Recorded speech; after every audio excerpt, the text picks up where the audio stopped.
રોટલી ખાવા કરતાં વધુ સમય રોટલી બનાવવામાં લાગે છે અને રોટલીને બનાવવા કરતાં વધુ સમય રોટલી કમાવામાં લાગે છે અને રોટલીને કમાવા કરતાં વધુ સમય એને ઉગાડવામાં લાગે છે. એટલે જ્યારે પણ આપણે જમવા બેસીએ ને એ જમ્યા પછી આપણે આભાર માનવો જોઈએ રોટલી બનાવનારનો, રોટલી કમાવનારનો અને રોટલીને ઉગાડનારનો.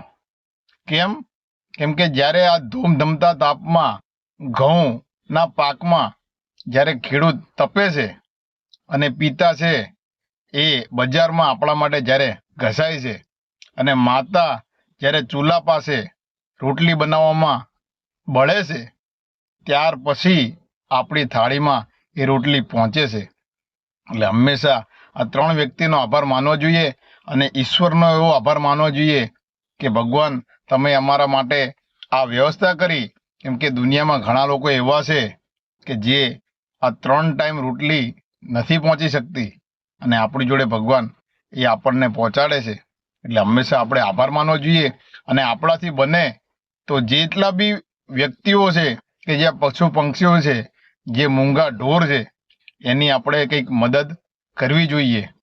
તમારે શું કેવું આ વિડીયો છે? વિડીયો સારો લાગ્યો હોય લાઈક ફોલો શેર જરૂર કરો. જય માતાજી, જય ભારત.